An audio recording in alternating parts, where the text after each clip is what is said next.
বন্ধুরা, BPL Bangladesh premier লিগের ১০ নম্বর ম্যাচটিতে মুখোমুখি হতে চলেছে রংপুর রাইডার্স এবং রাজশাহী ওয়ারিয়র্স টিম।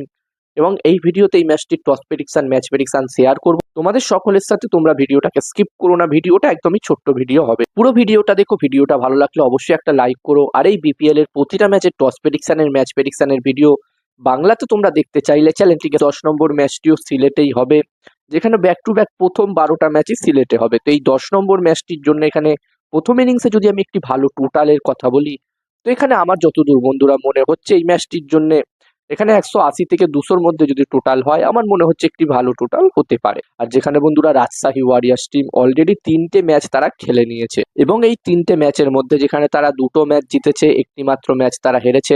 এবং এই মুহূর্তে রাজশাহী ওয়ারিয়র্স টিম পয়েন্টস টেবিলসের একদম টপে 1 নম্বর পজিশনে আছে, এবং এই সিজনে তাদের টিমটাও অনেকটাই শক্তিশালী দেখাচ্ছে।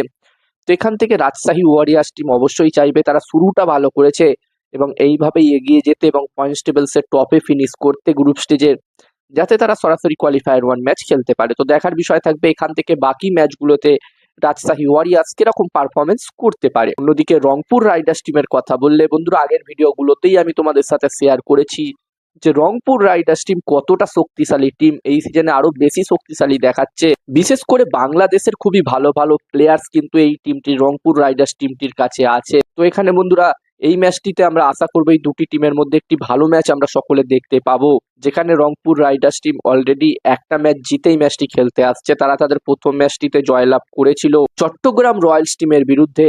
যদিও বন্ধুরা আজ একটি ম্যাচ তাদের হবার কথা ছিল যখন আমি এই ভিডিওটা বানাচ্ছি, তবে বন্ধুরা ম্যাচটি ক্যান্সেল হয়ে গেছে। তোমরা জানো আজ কি হয়েছে, আজ বাংলাদেশের প্রাক্তন প্রধানমন্ত্রী মারা গেছেন এবং সেই কারণে ম্যাচটি ক্যান্সেল হয়েছে। দেখার বিষয় থাকবে এখানে আগামীকাল এই দুটো ম্যাচ, যেই দুটো ম্যাচ আজ ক্যান্সেল হয়েছে সেই দুটো ম্যাচ আবার হয় কিনা। যদি হয় তাহলে Rangpur Riders back to back দুদিনে কিন্তু দুটো ম্যাচ খেলবে। আর এই 10 নম্বর ম্যাচটির জন্য এখানে আমি আমার প্রেডিকশন যদি তোমাদের সাথে শেয়ার করি, তো আমার যেটা পার্সোনাল মনে হচ্ছে, ম্যাচটির প্রেডিকশন বলার আগে আমি বলতে ম্যাচটিও জিততে পারে রংপুর রাইডার্স। এবারে দেখার বিষয় থাকবে কি হয় এই ম্যাচটি।